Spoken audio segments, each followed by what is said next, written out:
Я стоял у окна чужой комнаты, руки дрожали, взгляд цеплялся за мутное стекло. Холодные голоса за спиной. Тут он никому не нужен, все уже решено. И вдруг короткий, болезненный крик внутри. Это моя жизнь. Это не может быть правдой. Меня зовут Иван Петрович Соколов. Мне 82 года.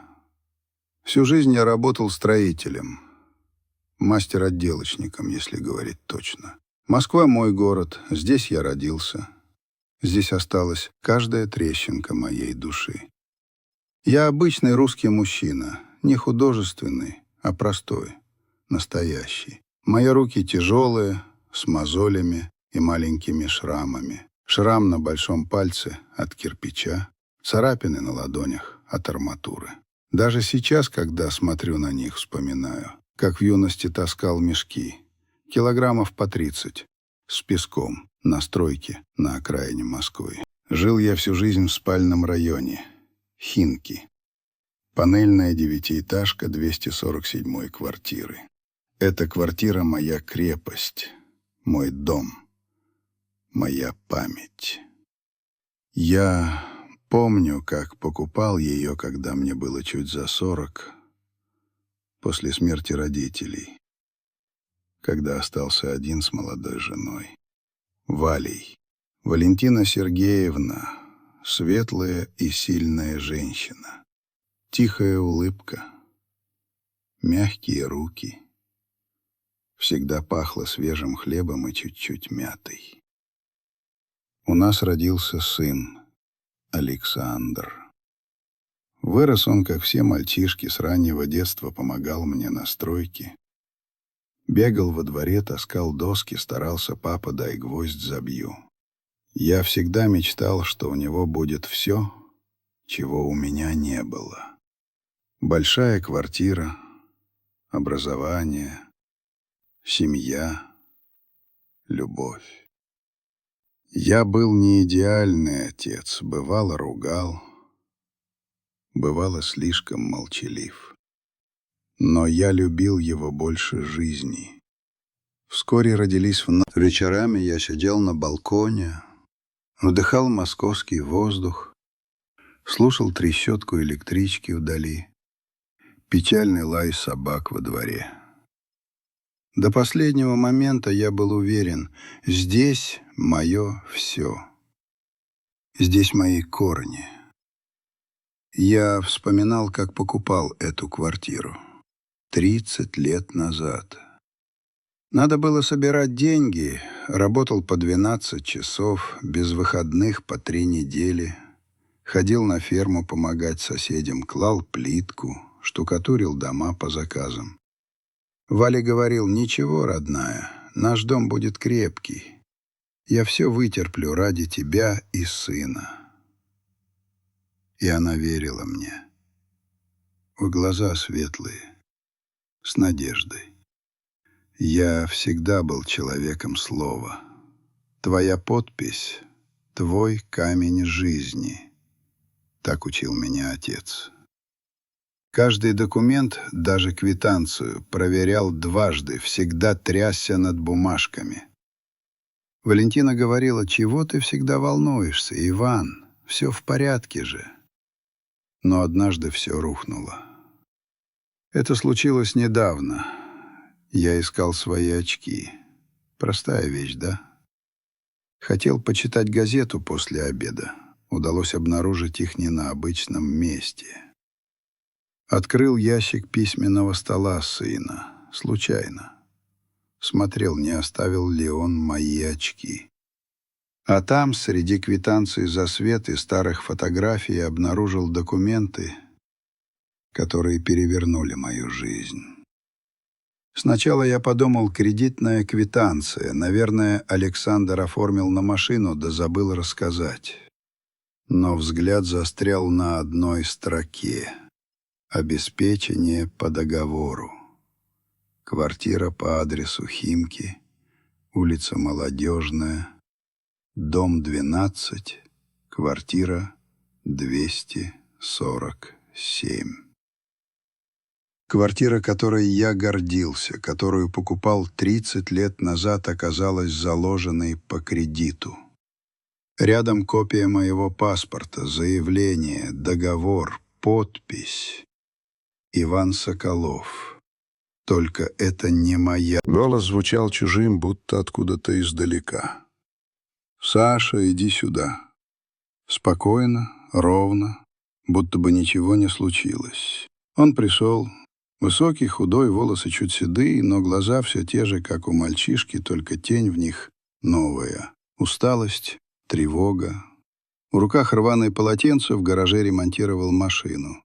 Увидел документы, нахмурился, не испугался, а будто ждал этого момента. Я спросил: «Объясни мне, что это?» Показал на договор. Он пожал плечами, устало вздохнул, как человек, которому все надоело. «Пап, ну, ты же знаешь, как сейчас жить.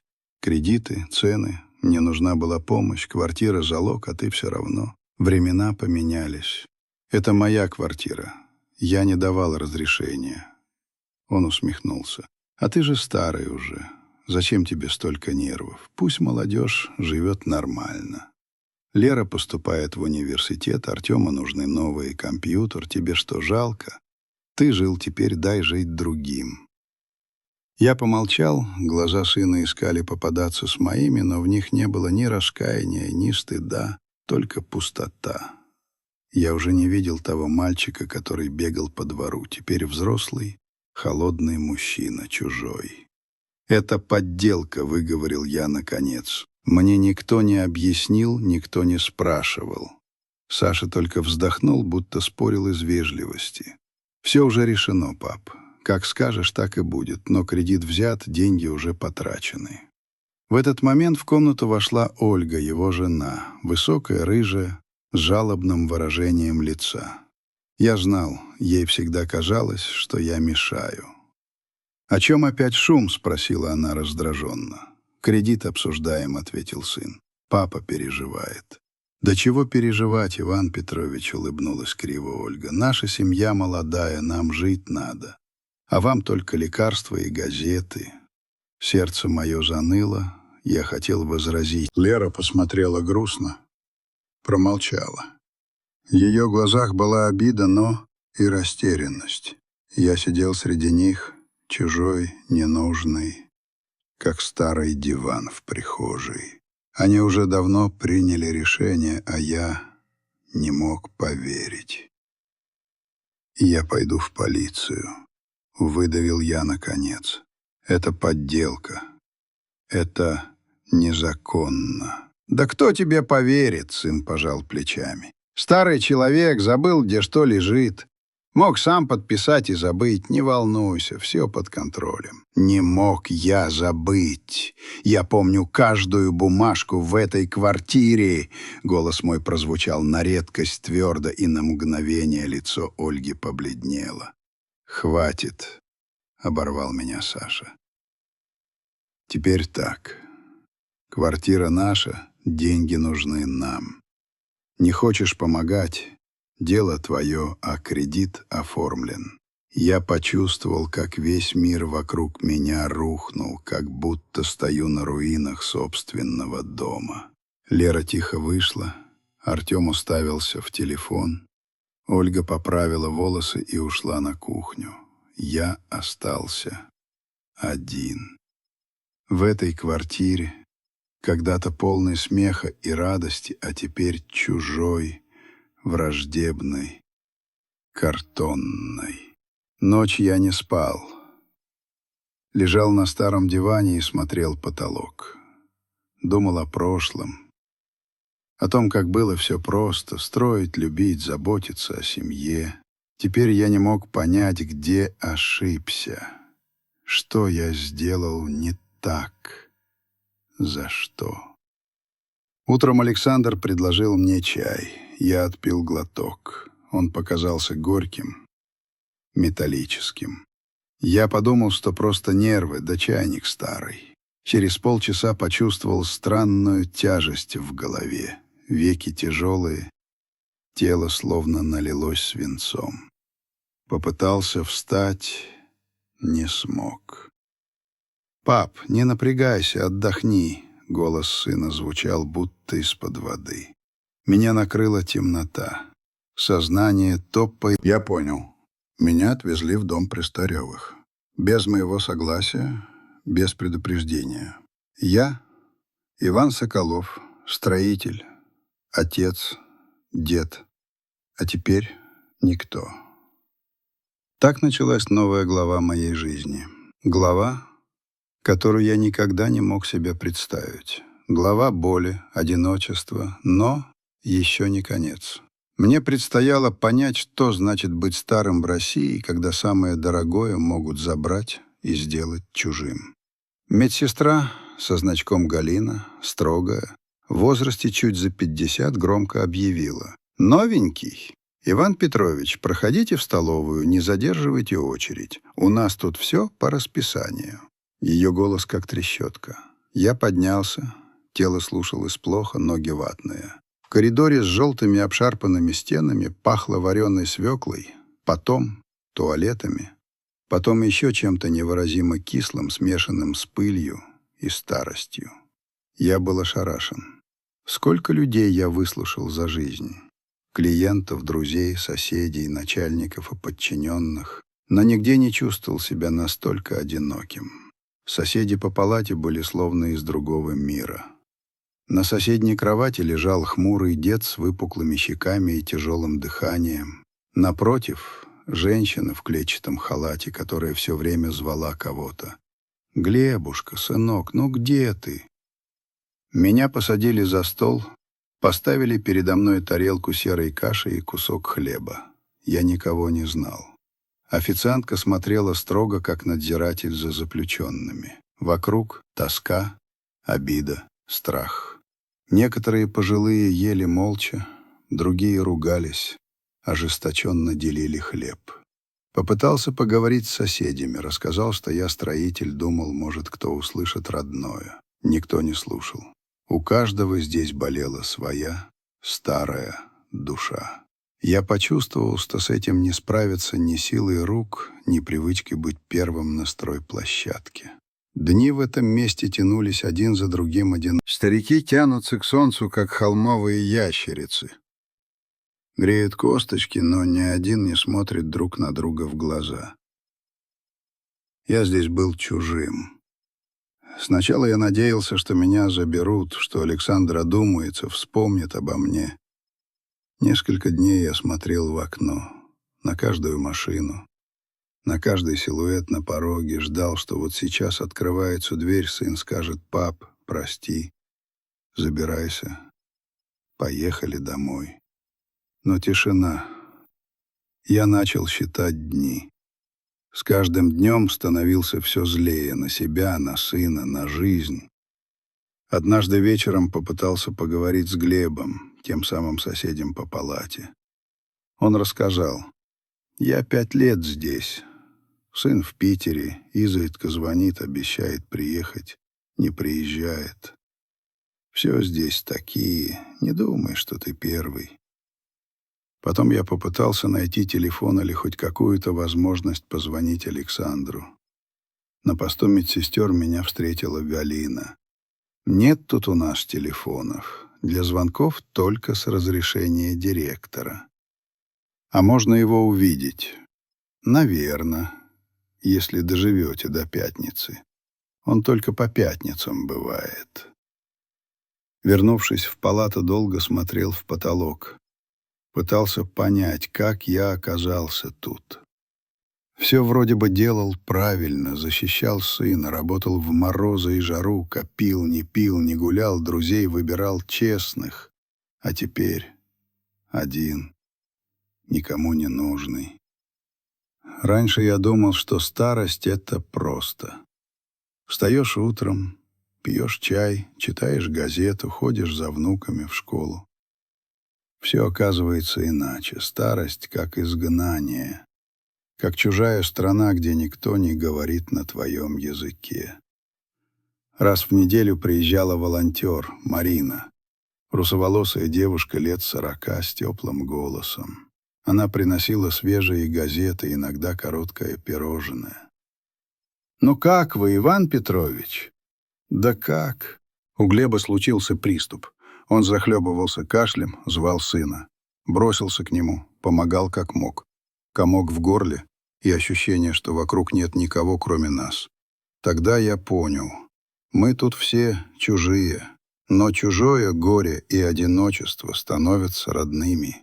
Платой за жизнь в старости — это, наверное, не потеря здоровья, а потеря признания, уважения, нужности.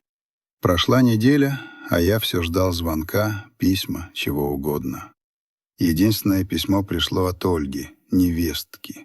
«Иван Петрович, не волнуйтесь, все будет хорошо. Мы надеемся, что у вас все наладится. Мы не можем вас забирать. Дети болеют, Александр работает». Я мял этот листок в руке, читал снова и снова, но каждая строчка звучала как приговор. Когда казалось, что хуже быть уже не может, меня вызвали к директору. Я надел старую рубашку, побрился, криво, но все же. Старался выглядеть человеком. Директор, женщина лет 60, строгая, но не злая, встретила меня фразой: «Иван Петрович, мы тут получили документы, что у вас есть официальная опека. Ваш сын и ваша квартира перешли под залог банку за неуплату кредита». Она сказала это буднично, будто читала прогноз погоды. Я спросил: «И что теперь?» «А теперь вы на государственном обеспечении. Дальше как получится». Я вышел из кабинета и понял. Я стал полностью чужим даже для самого государства. Все, что строил годами, забрано, продано, передано. Все долго. Именно той ночью, лежа на старой продавленной кровати, я впервые по-настоящему решил: так не может продолжаться. Надо что-то делать. Я не мог просто ждать смерти среди чужих людей, с которыми меня объединяло только отчаяние. И тогда начал искать выход. В следующие недели я изучал распорядок этого места, когда ходит охранник по коридорам, сколько раз меняются дежурные, В нашем подмосковном доме престарелых батареи еле теплые. Я знал, что если не попробую выбраться сейчас, потом не хватит ни сил, ни надежды. Я готовился к побегу. Каждый день чуть-чуть, но собирал по крупицам все, что может пригодиться. Марина однажды передала мне перочинный ножик, на всякий случай вдруг яблоко почистить. Я спрятал его под подушку, зная, что такие случаи бывают разные. Впрочем, в душе у меня жила не только злость, но и страх. Я боялся, что не дойду даже до ворот. Но теперь страх был меньше, чем унижение. В одну ветреную ночь, когда снег валил стеной, а охранник на вахте заснул прямо за столом, я пробрался по коридору, спустился по лестнице в полутемный подвал. Там, на старой хоздвери, висел маленький замок. Именно тот перочинный ножик помог мне справиться с тяжелой щеколдой. Я шагнул за пределы дома, и мороз ударил по лицу, в ноздри, в самые кости. На спине тонкая куртка, на ногах валенки, которые я отвоевал у соседа по палате, потому что свои у меня украли. Путь в ночь, путь сквозь страх и боль, и путь в свободу. Я шел по заснеженным улицам какие-то часы, почти не останавливаясь. Только раз оглянулся и увидел, позади остался только свет окошка в том доме, где меня больше никто не ждет. Так я впервые за много лет почувствовал вкус настоящей свободы, даже если она прячется за ледяным ветром и полной неизвестностью. Зимой Москва кажется особенно суровой для тех, кто оказался один. Шел 3-й час моего побега. Батарея телефона давно села еще в стенах пансионата, денег не было, За всю жизнь я научился экономить, но никогда не думал, что однажды буду считать копейки на чай. К утру я доплелся до своей старой девятиэтажки. Та самая квартира в Химках, где прошла большая часть жизни. Босые ноги, сквозь валенки онемели, пальцы замерзли. Сквозь стеклянную дверь подъезда смотрел на свой дом. Свет в кухне, тень за окном. Тишина утреннего города. Я поднялся по знакомой лестнице, считая на автомате. Каждая ступень — напоминание о десятках лет труда, радости, боли. Остановился у двери. Чужой, но одновременно самый родной порог. Долгое время не мог решиться позвонить. Наконец собрался, надавил на кнопку звонка. Ответила Ольга. Глаза сначала широкие, потом мгновенно выцвели от ужаса. Она зажала рот ладонью, а потом громко позвала: «Саша!» Он пришел. Появился сын, встревоженный, расстроенный, раздраженный. «Что ты тут делаешь? Как вообще сюда попал? Ты не должен был возвращаться. Пустите меня домой». С трудом выговорил я, голос дрожал. «Давайте поговорим спокойно, иначе я замерзну». «Это уже не твой дом», — сказал Саша с отчужденной твердостью. «Ты месяц как в пансионате. Квартира теперь под залогом, документы у меня. Все решено, папа. Ищи себе место». Я стоял на пороге обессиленный. За дверью все годы труда, заботы, мечты. Мои. Хотя бы когда-то были мои. Рядом на лестничной клетке появилась соседка, тетя Надя. Сухая, добрая, держала в руках ведро с водой, остановилась. «Иван Петрович, что случилось? Почему вы в таком виде?» Я пробормотал. «Не могу объяснить, тетя Надя. Все перевернулось, сын не пускает домой. Я понял, если вернусь, потеряю всю, даже призрачную, надежду на свободу». Я бросился бежать, не помня себя, по дворам через детские площадки между гаражами. Старый человек в ночной Москве, без документов, без денег, без дома, с одной лишь памятью и без надежды на прощение. Так я стал бездомным.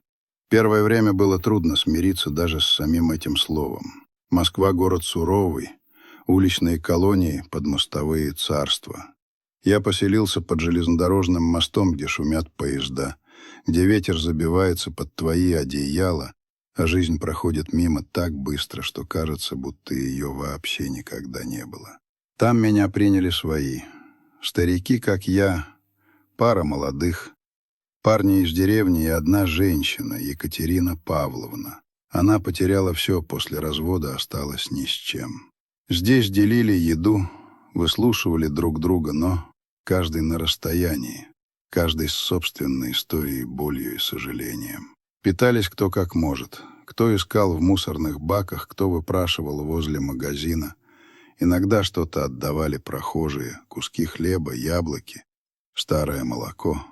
Был день, когда я 3 раза подходил к одному и тому же ларьку, боясь выглядеть нищим, но еще больше боясь умереть с голодуху. Город не замечает тех, кто оказался ниже линии. Были тяжелые дни. Температура, кашель. Старые болячки давали о себе знать. Однажды ночью меня избили.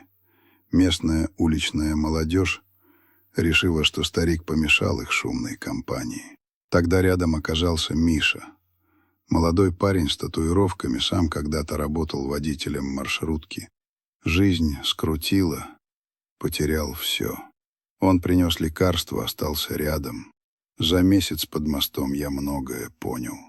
Здесь, в самом низу городской жизни, узнаешь о настоящей дружбе, о справедливости, о боли, которую не могут заглушить даже годы работы и усилий. В один из редких дней тепла, потому что то, что он сделал, не просто ошибка, а рана, которая не заживает.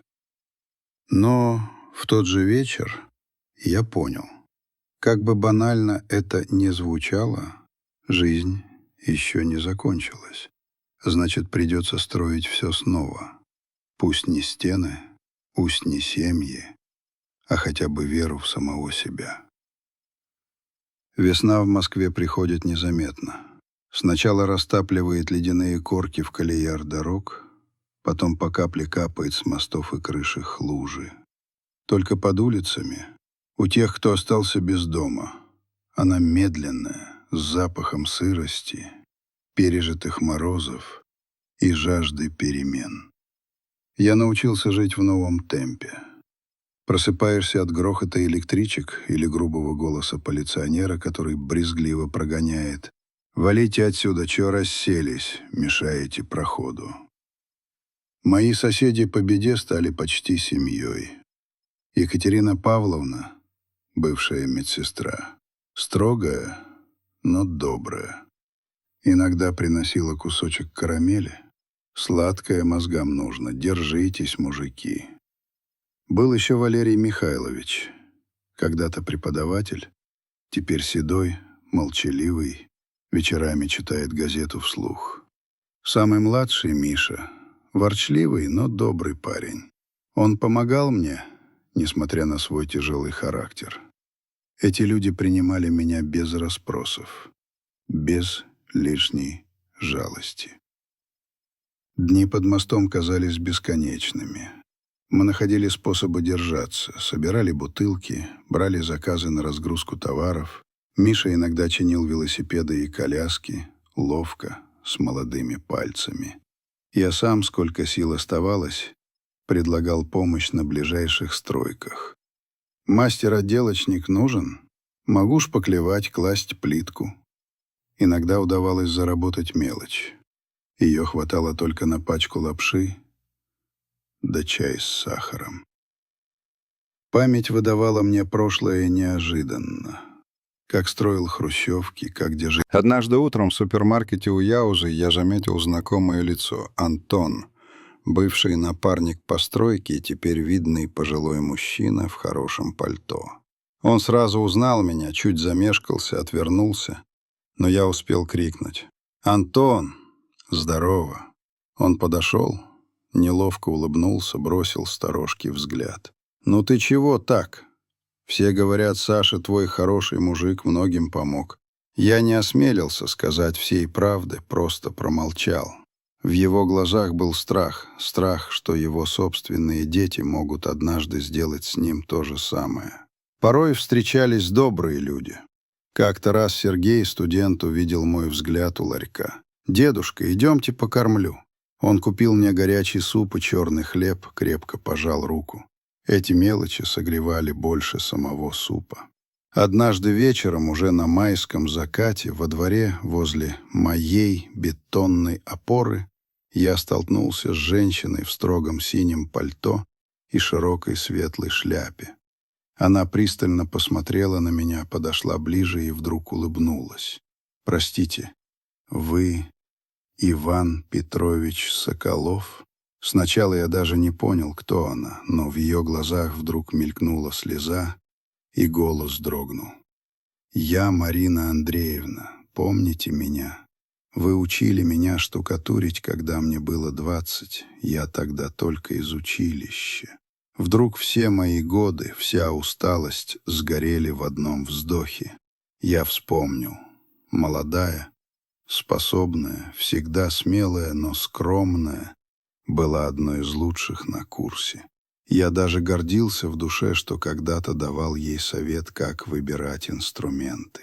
Мы сели на лавочку, где обычно сидят те, кто не ждет приема в офисе, но ждет чего-то большего от жизни. Я рассказал Марине все, что только мог.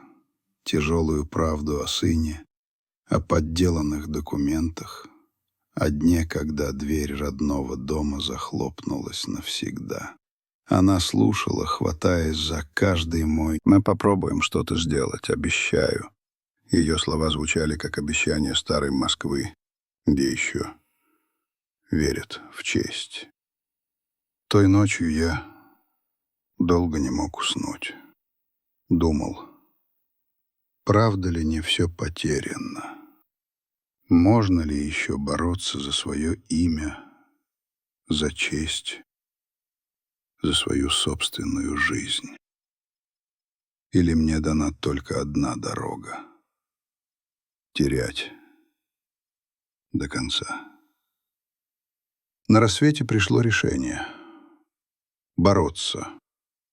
Пусть даже проиграю, но не сдамся, пока жив хоть один человек, готовый назвать меня по имени, а не номеру из списка беспомощных пенсионеров. Через пару дней Марина нашла меня снова. Не побоялась пришагать к грязному мосту. Угостила чаем в термосе и принесла мне свежую рубашку. Она настояла. «Пойдем, Иван Петрович. Первое дело — восстановим ваши документы. Без паспорта вы никто в этой системе, а вы заслужили больше, чем никто». Мы вместе отправились в отделение МФЦ на Дмитровском шоссе. Очереди длинные, толпа шумит, кто-то ругается, кто-то ворчит, а мне страшно. Последний раз я был здесь много лет назад. Тогда еще за племянницу прописку делал. Документы мои, оказывается, давно аннулированы. По базе числюсь как умерший, благодаря заявлению сына. Серые глаза молодой работницы при выдаче талонов скользнули по мне, но Марина твердо сказала: «Иван Петрович жив. Я его представитель, нотариус, все по закону». Марина знала, что и как делать. Она договаривалась, писала заявление, требовала проверки по базе, собирала справки. Мне самому казалось, я заново родился, хотя бы на бумаге. «Нет, такого гражданина не числится», — отвечал оператор, не глядя на меня. «Как это нет? Я только что с вами разговариваю», — возмущался я. «По бумаге вы в доме престарелых. Все, вопросы туда». Так, шаг за шагом, возрождалась моя личная история. В один из дней Марина сказала: «Иван Петрович, теперь главное доказать, что подпись на кредитном договоре подделана, а ваш сын нарушил закон». Она привела меня к графологу, угрюмый мужчина лет 50, пальцы желтые от табака, но глаз острый. Он рассматривал мой почерк на старых строительных квитанциях, на письмах к Валентине, даже на поздравительных открытках к Дню Победы. Потом кредитный договор, тот самый. «Вот тут», — ткнул он пером, — «видно, что буквы «И» и «С» выведены не вашей рукой. У вас строгие широкие линии. Здесь корявые, дрожащие, кто-то спешил». Марина зафиксировала заключение, составила жалобу в банк. «Теперь займемся банком. Страшно?» Я покачал головой. Страх уже давно выгорел. В отделении Сбербанка на Ленинградке нас встретили без особой радости. Директор был молод, вежлив, но все его ответы напоминали заранее подготовленный сценарий. Мы проверяли документы, все официально, клиент был в присутствии сына, все оформлено. Марина настояла: «Вы не имели права оформлять кредит на человека без подтверждения его дееспособности. Видно же, что обман». Начались долгие переговоры, банки, нотариусы, вызовы в суд. Параллельно Марина помогала мне вернуть маленькую часть жизни. записала меня в социальную столовую, организовала встречу с юристами, чтобы объяснить, как защищаться. Она даже пригласила к себе домой. Квартира на Октябрьском поле, уютная, с зелеными занавесками и видом на старый парк. «Остались у меня комнатки. Можете жить, пока суд идет», — предложила Марина. Я впервые за много лет ночевал не... Марина рассказывала о жизни, делилась мыслями, спрашивала о том, как я строил и ремонтировал, вспоминала свою первую работу. Я учил ее простым вещам. Как выбирать смесь для кладки, почему нельзя экономить на фундаменте. Суд ожидался долгим. Я чувствовал себя заключенным, но не из-за стен, из-за времени. Чем дольше я жил у Марины, тем больше возвращался к себе. Я начал снова видеть себя не как брошенного старика, а как мастера, который может учить, может строить, пусть не стены, а судьбы. Иногда я сидел у ее окна, смотрел на красоты старого двора и думал, неужели все еще возможно изменить? Главное — не предать себя, не простить предательство, но и не ожесточиться. Я видел, как Марина разговаривает с дочерью по телефону. Спокойно, уверенно, всегда с уважением. Такого уважения я когда-то ждал от своего сына. Однажды Марина сказала: «Иван Петрович, у меня есть знакомый в строительной компании. Хочет, чтобы вы провели мастер-класс для ребят. Они сами из непростых семей ищут наставника». Я сначала боялся, думал, кому нужен старик. Потом согласился. В тот вечер я впервые после всего, что со мной случилось, почувствовал, жизнь может начаться заново, хотя бы в маленьком уголке старой Москвы. На мастер-классе в строительной компании я вдруг снова стал собой. Ребята, подростки и совсем молодые, и уже взрослые, с грубыми руками, беспокойными взглядами. Кто-то робко держал шпатель, кто-то криво смеялся над своими ошибками, но к концу дня вокруг меня собралась целая компания. И я снова был нужен, снова был человеком, а не бесполезным стариком, как мне внушали в последние месяцы. После мастер-класса Марина угостила меня настоящим ужином. Щи, хлеб, сладкий компот. Мы долго сидели за столом, говорили. Теперь я уже больше слушал.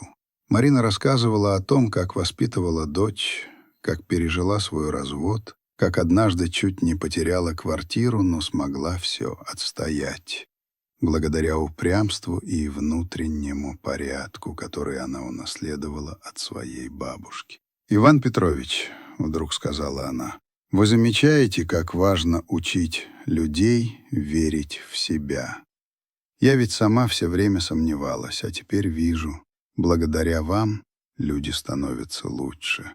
Я почувствовал, что впервые за долгие месяцы кто-то говорит мне слова благодарности не из жалости, а из настоящего уважения. Это было для меня дороже самой теплой ночи, дороже ужина или даже возвращенного имени». Тем временем дело в суде шло медленно. Встречи с юристом Мариной Львовной были ежедневные. Она объясняла, как нужно говорить, на какие документы сослаться, Что делать, если на заседании станут давить или запутывать? Судья, немолодая женщина, слушала внимательно, иногда переспрашивала, просила рассказывать подробнее о том, как жили раньше. На одном из заседаний я увидел своего сына. Александр сидел на лавке, не смотрел в мою сторону. Лицо заросло щетиной, а взгляд убегал вниз. Я не испытывал ни ненависти, ни злобы, только усталость и печаль. Мне хотелось спросить его, неужели всего этого стоило лишать родного отца? Но понимал, ответ он вряд ли даст. После суда мы с Мариной и ее дочерью пошли в старинный сквер у метро «Динамо». Я смотрел на молодую зелень, на смех гуляющих детей, на фонтан, который брызгал в закатных лучах. На следующий день пришла новость. Суд частично принял жалобу, поручил провести дополнительную графологическую экспертизу и запросил справки из пансионата, где якобы я находился в момент подписания договора. Марина была настроена работать дальше. «Мы не отступим, Иван Петрович. У нас есть правда, есть документы, есть опыт. Главное — верить». Я снова начал ходить на мастер-классы, учить ребят ремонтировать.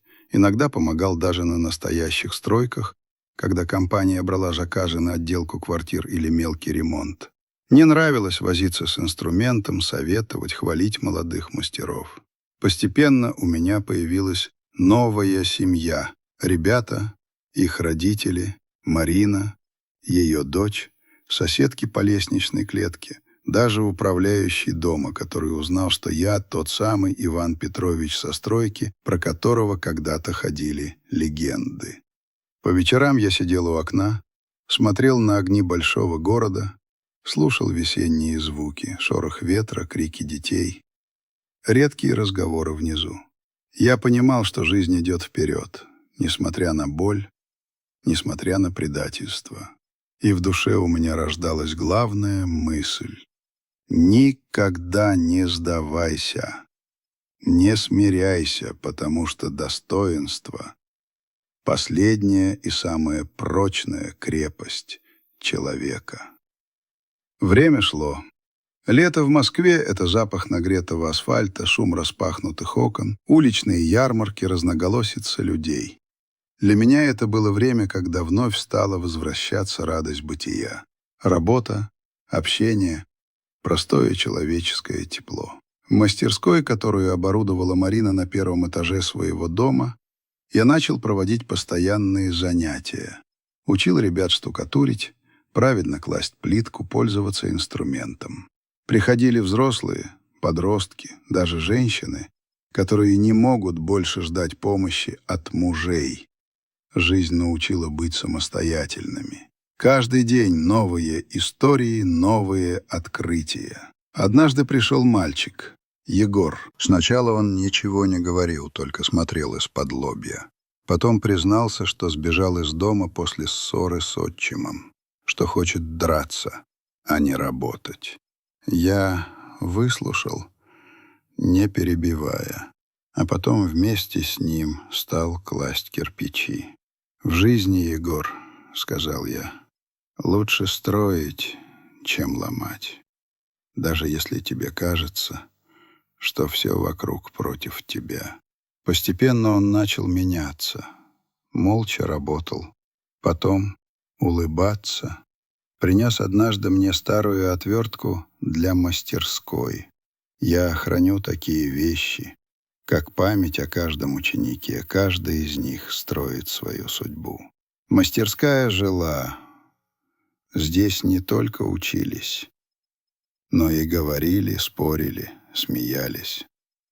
По вечерам мы организовывали чаепитие. Печенье приносила Марина, иногда соседи угощали вареньем, ребята — яблоками с дачи. Я старался сохранять для каждого тепло. Ведь у многих из них не было того, что они искали. Заботы, признания, хотя бы одного доброго слова. Я вспоминал собственное детство, как мой отец Строгий, но справедливый учил меня рубить поленницу во дворе. Как мама переживала из-за каждой царапины на моих пальцах. Теперь обязан был я научить отвечать за себя и за тех, кто рядом. А Марина была рядом всегда. Она оформляла для меня документы, ходила в паспортный стол, разговаривала с чиновниками, звонила по всем инстанциям. Даже когда казалось, что никто не слышит, она не сдавалась. Ее дочь Аня, студентка, летом помогала нам на стройке, всегда улыбалась, даже когда у меня не хватало сил. «Иван Петрович, вы как солнце. Если исчезнете, прохлада наступит у всех». В какой-то момент ко мне подошел сосед Алексей. Взрослый, в прошлом главный инженер, теперь пенсионер, но с горящими. «Благодаря вам, Иван Петрович, — говорила Марина, — в нашем дворе больше никто не стесняется обращаться за помощью». Между тем суд над Александром шел своим чередом. Каждый раз, когда я садился в зале суда, сердце стучало в груди. Не от злости, а от боли и тревоги. Я вдруг увидел сына совсем другим, уставшим, измученным, опустившимся. Его адвокат постоянно говорил о семейной ситуации, просил понять жизненную необходимость, оправдывал его предательство заботой о детях. В один из дней я решился поговорить с Сашей после заседания. «Саша», — сказал тихо, — «почему ты решил, что ради денег можно оттолкнуть отца?» Он промолчал, а потом, не глядя, бросил: «Я не хотел, чтобы так получилось. Просто мы все тут». Я вдруг понял, что он боится не только меня, но самого себя. Боится признать, главное в жизни потеряно, когда ты предаешь свою семью. Судья заслушала графологическую экспертизу. Адвокат Марины представил документы, доказывающие, что я был недееспособен в момент подписания договора, что подпись не моя. Банковские сотрудники не могли объяснить, почему оформили кредит на старика без личного присутствия. Конец лета. Суд вынес решение. Квартира возвращена мне, а кредит аннулирован ввиду доказанной подделки подписи. Александр был обязан выплатить банку сумму, которую потратил. Ольге пришлось искать новую работу. Я получил письма, официальные, с печатями, с поздравлением от нотариуса и даже открытку от нового соседа по мастерской. «Уважаемый Иван Петрович, пусть ваш дом всегда будет полной чашей, а мастерская — местом обучения счастью». Я вернулся в свою квартиру в Химках. Теперь она казалась еще роднее, чем когда-либо. Все вокруг было ценнее. Каждая вещь, каждая табуретка, каждая рама окна. Марина помогла организовать переезд. Аня устроила праздник с тортом и плакатом. «Добро пожаловать домой». Я в эту минуту впервые за долгое время почувствовал: победа бывает не только на стройке, но и в душе, когда ты вернул себе имя и достоинство. Вечером в мастерской все собрались послушать мои рассказы о стройке, семье, мужестве. Я говорил: настоящая семья — это не только кровь, но и добрые люди рядом. Достоинство не строится на богатстве, а на любви и уважении, которым вы окружаете друг друга. В тот вечер было особенно тепло. Я смотрел, как улыбки освещают лица ребят, как Марина слушает каждое слово, как Аня гордится мной.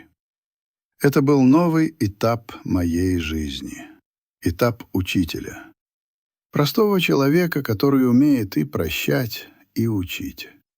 Этап, когда можно быть счастливым, даже если потеряно все, кроме самого главного — надежды, чести и семьи. Осень пришла в Москву незаметно, как бывало всегда, с посвежевшим ветром сквозь старые подоконники, с желтыми кленовыми листьями, рисующими ковер у подъездной дорожки. В этот период особенно ощущалась полнота возвращенной жизни, и каждая мелочь внезапно становилась символом. Заваренный утром чай, первый морозный иней за окном, звонкий лай отдаленных дворовых собак. Я снова жил дома, в моей любимой квартире, где все напоминало о прошлом и тут же вписывалось в новую реальность. С балкона открывался вид на знакомый двор. Дети гоняли мяч, у лавочки собирались пенсионеры, кто-то спешил на работу к метро. Я сидел, напившись воздуха свободы, и думал, как хрупка эта простая, настоящая радость быть дома, в месте, которое ты заслуженно называешь своим. Мастерская разрослась, стала почти легендарной. Сюда тянулись мальчишки из соседних школ, привозили подростков даже из детских домов, пусть старик научит работать руками. Особенно любил заниматься с трудными ребятами. Они шумные, дерзкие, вечерами пили чай за круглым столом. Рассказывали друг другу истории из жизни. Кто о фронте, кто про подтопленные дачи, кто как влюбился в 90-х и едва не женился на секретарше из райкома. Старики оживали. Каждый ценный, ни один не забытый. Кто-то пришел по совету полиции, кто-то из необходимости, кто-то по зову сердца. В такие минуты я чувствовал себя не просто человеком, а фундаментом большого и очень нужного дома. Марина считала деньги, Аня списывала заказы на доске, а я вызывал к доске новых учеников, будто школьников. Ну что, расскажи, как положить плитку в ванной, чтобы не плавала. Надо шнур натянуть, мастер, и не жалеть клея, а если что-то пошло не так, сначала признай ошибку, потом исправь, потом объясни другим. Я видел, как меняются лица, уходит страх, появляется интерес. Эти перемены в чужих судьбах были для меня лучшей наградой за тяжелые месяцы изгнания. Особенно крепкая дружба завязалась с Егором, тем самым мальчишкой, что когда-то был готов только драться. Он открылся мне, рассказал о своих мечтах. Мечтает стать инженером, уехать учиться на юг, где море видно из окна.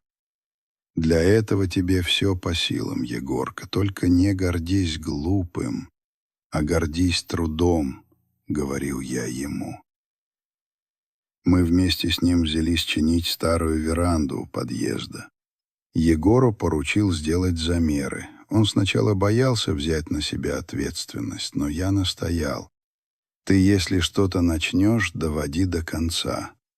Мужчина, он не тот, кто все знает, а тот, кто не бросает.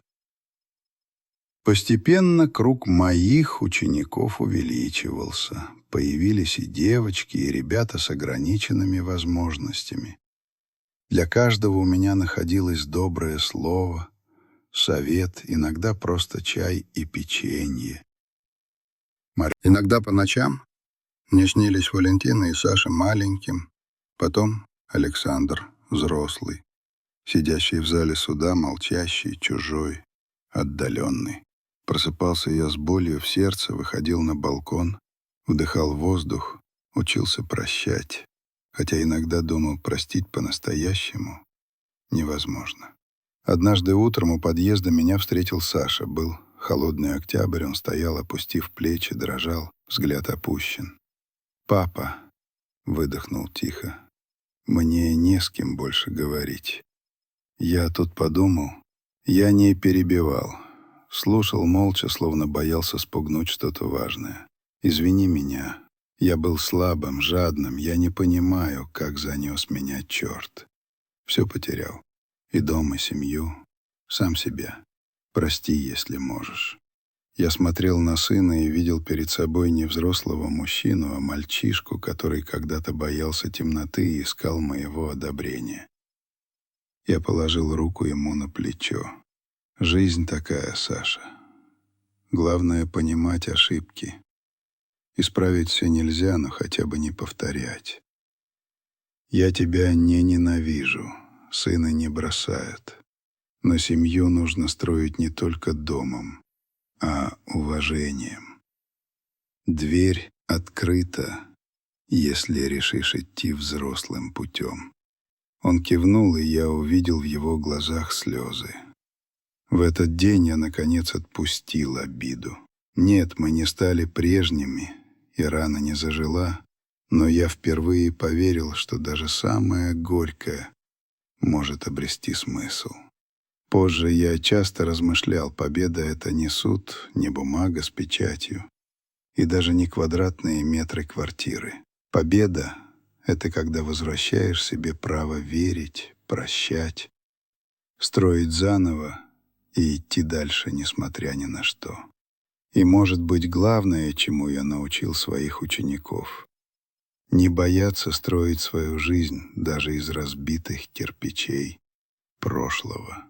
Теперь, сидя в мастерской за самоваром, люблю эти минуты тишины, когда можно оглянуться на весь пройденный путь, длинный, порой болезненно острый, но искренний.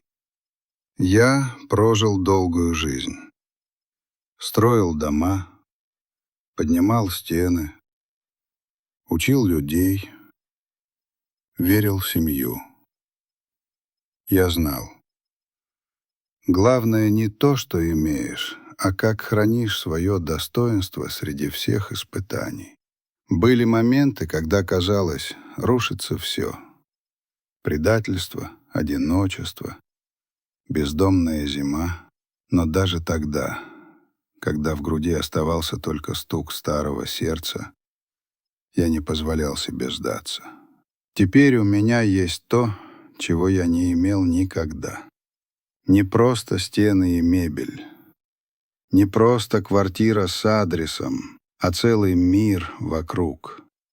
Это люди, которых я встретил в самые трудные дни. Марина, Аня, Миша, Егор. Десятки ребят, кому оказался нужен мой совет и теплый взгляд.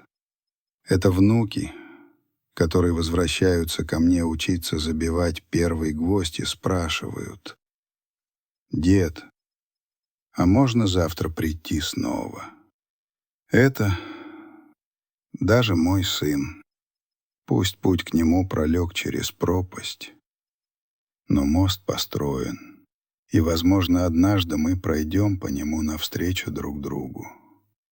Я понял, что настоящая семья — не только те, с кем делишь кровь и фамилию, а те, кто рядом в минуты беды, кто берет твою долю боли, кто учится у тебя и передает дальше добро. Мир часто несправедлив. Жизнь непредсказуема. Мы многое теряем, иногда все сразу. Дом, здоровье, уважение. Но если не сдаешься и умеешь прощать, всегда найдется кто-то, кто вернет веру. Если этот рассказ слушает молодой, позвони родителям. Подойди, спроси, как ты.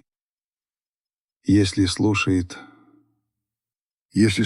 тот, у кого взрослые дети, не живи обидами, умей отпускать. Если ты встретил в подворотне или в очередь дряхлого человека, не проходи мимо. Не скупись на простое слово поддержки, оно порой важнее хлеба и тепла. В жизни все строится, и любовь, и доверие, и даже сама судьба строятся как дом, кирпич за кирпичом, ошибка за ошибкой, урок за уроком. И как на любой стройке самое главное — заложить прочный фундамент. Мой фундамент — честь, труд и вера в человека. Пусть все вокруг ломается и рушится, пусть даже самые близкие не всегда рядом, это все равно останется с тобой до последнего дня. Я смотрю в окно на звездное небо и знаю, я не зря прожил свой век.